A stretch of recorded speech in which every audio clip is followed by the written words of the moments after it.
na sila mamati sa kamutuuran, kundi magtumutumo nga mga sugilanon. Apan kinanglan nga magpugong kakanunay sa imong kaugalingon. Antusa ang mga kasakitan, buhata ang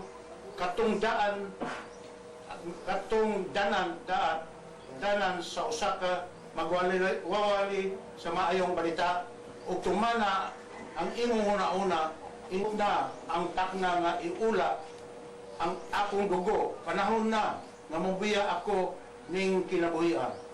Himo ko kutob ang akong maabot aron pagkiglumba nga matapos ko gayud kining giampingan ko nga sa akong pagtuo.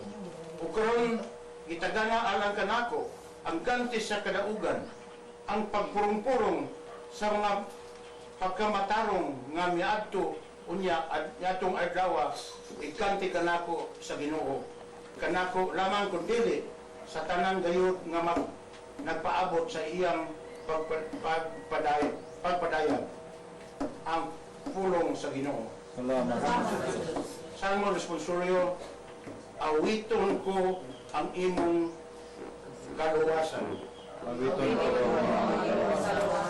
Ang akong baba magpuno unta sa imong kadaghanan, sa imong himaya adlaw-adlaw. Ayaw akong isalikoy sa akong kaugalingon diha ang akong kaluwasan. Apan maglaom ako kanunay nga magdayeg ako kanimo hangtod sa kanturan. Ang akong baba magpahayag sa imong katarong adlaw-adlaw sa imong kaluwasan. Bakit dito mo ang imong kaluwasan? Hingpiton ko ang gamhanan nga buhat sa Ginoo o Diyos. Magsaysay ako sa imong limang katarong pagkabatanon ug hangtod karon gisangyaw ko ang imong katingalahan nga buhat. Sa pasalamatan ko ikaw sa huni diha sa lira tungod sa imong kamatinumanon. O Diyos ko, awitan ko ang imong kadayganan uban sa alpa o balaan nga Israel. Awitin ko ang imong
ang dakong panon sa mga tao malipayon nga namati kang Hesus. Sa iyang pagtudlo kanila si Hesus mingon, pagbantay kamo sa mga magtutudlo sa balaod nga gusto magsuroy-suroy nga magsulog mga bisting tag-as ubos nga yukbuan sulod sa mga merkado nga nagpili sa mga lingkuranan nga linain sulod sa mga sinaguga ug sa mga dapit nga labing maayo sa mga kumbira.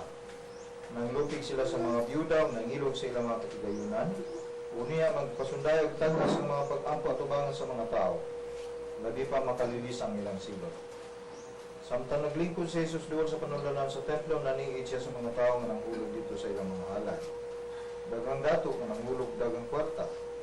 Unya miduol sa hulganan sa halad ang usa ka biyudang kabos o mihulog duha ka dako. Itawag ni Jesus ang iyang mga tinunan ug giingnan, labaw pa sa gipanghulog sa uban ang gihulog ni kabos na biyuda. Kaya mo ba mihulog sa sobra silang bahandi. Apan siya bisan sa iyang kakabos, nihatag sa tanan nga iya. Ihatag niya ang tanan nga iyang isaligan aron mabuhi.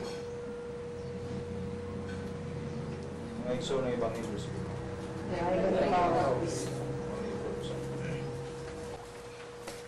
Bisan din sa Salmo, no? sa tao maabot og 70 o 80 kung siya himso. 80 kung siya himso. Sabi pa kung maabot na tag 70 tama sa Salmo 41 versikulo 7 ito pa taas na gina, no? Kung niya average man 70 or 80 is strong. Sabi kong biday kayo po niyo. Sabi kong biday kayo. Sinita nga. Diri mong kuha ni bisita ko diri. Awa man ang kung sino. Awa man ang maunsa ning. Awa mo may gilabyan ra. Awa bang mga silingan. Ano ba? Palikon. Sa kanaka pasalamatan sa nato. Kung pasalamatan ginatong kinabuhi gihatod sa Dios nato. Ini mao ang labing dakong gasang gihatod sa Dios nato ang ating kinabuhi. Gawas nga gibuhat ito sa Dios ihatag kinabuhi ng tao. Ang gusto sa Dios nga ipon kita kaniya hangtod sa kahanturan. Ang sala, ang atong sala, ang sala sa tao mo'y nakapakgang ni anong maong plano sa Dios sa iyang pagbuon. Wala'y kamatayan ng tao. Mga ka na ang wala mag-isip ang Diyos, wala himo sa Diyos kamatayon. Naaba diha sa Biblia ang kalang adlaw gibuhat yang kamatayon, wala. Niabot ang kamatayon sa kasalanan ng tao. Ibig silot na. Muna niabot ang kamatayon. Apan gusto sa Diyos nga ihatag pag-usab kining iyahang kasamahan nga walay kamatayon, ihatag niya sa tao pag-usab. Apan pinagi na sa iyang utong anak na luwason niya ang tao. Apan napakgang sa tao mo na nga sa pagari ni Kristo iyang giwali kasunod niya kanato nga kinahanglan mabuhat kita sa kambuton sa Dios sa atong kinabuhi sa atong pagpaningkamot ato agiyon kaming kamutan mabuhat kita sa iyang kambuton sa ato ang labi na sa atong relasyon sa usang nga magpuyo kita diha sa gugma. Anak yung gugma.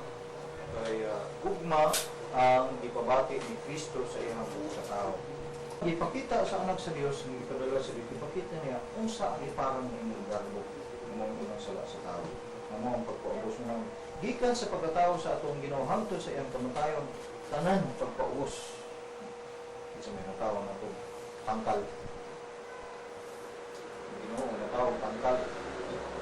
Sungan, tangkal. Bakal ang tangkala. At least, kung matawa ka, isa kung sa patuloy na balakbak. Mga ang nasinati sa anak sa Diyos. Puro tanong pagpawas. Hangtod ang iyang kamatayon.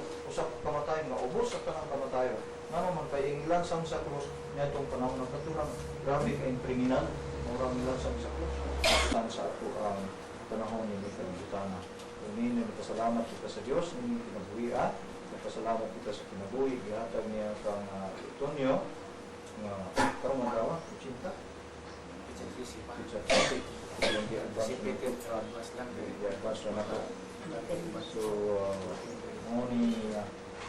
nakugod kayo ng gas sa Ginoo nga doon na taas ng kinabuhi. Taas ng kinabuhi. O mga panako sa bisag kinsa na ito, mag-amputa, kung mga nato pangayoon.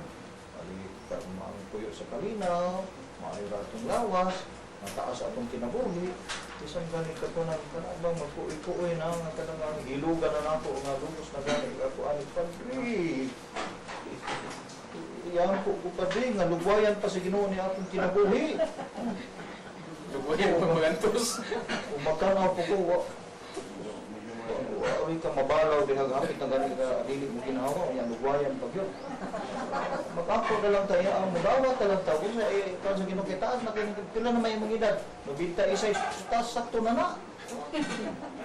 Pag-ampo na, dawato na sa Ginoo, magdawat po na ito, o sa pagbuo sa Ginoo na ito, pili ka mga ipagbay, tos kataas na sa kinabuhi, no? Kataas na sa kinabuhi. Kanya, mga mangayo mong ipagtaas ng kinabuhi. May hatag, taon na itong mga sakit.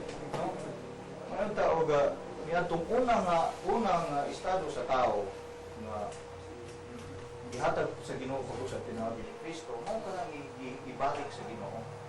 Pero tinahanglan na kita mismo mo nga na manipamon ano man ang sala man kita man ang sala niya ang Dios pag mo na luwas na nato mo na atong panipamutan sa ato ang pinabuhi mag sarang mataga magpagkaroon mo niya mabalik an-aw kita sa ato ang pinabuhi magkaroon kita sa atong pinabuhi usap kita po ang undang matagal daw sa atong pinabuhi maninugtan kami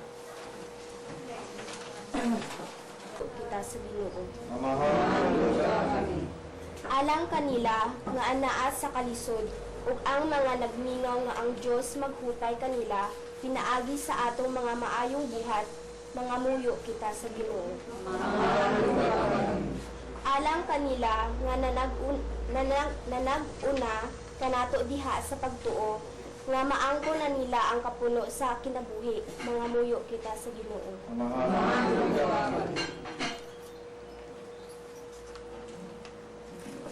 Bubuhi Ginoo ng mga awhag na langit man kini ang gipangayo pinaagi ni Kristo ang Ginoo. Ato karon himuon ang biyatiko o ang naatagan sa sakramento sa biyatiko sa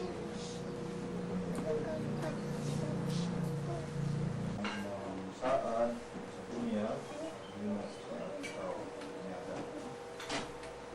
Kristo yung anak kabuktong, Ginoo natong gianak ni Maria Virgen di sakit ug lubong nga nabanaw gikan sa mga minatay ug naglingkod sa tuo sa Amahan. Nagtuo ka ba sa Espiritu Santo sa Santa Iglesia Katolika sa panagambit sa mga santo sa pasaylo sa mga sala sa pagkabanaw sa lawas ug sa kinabuhi dayon?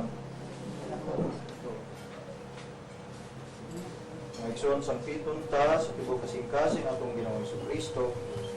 Mangamoy kami, mangamoy kita sa alang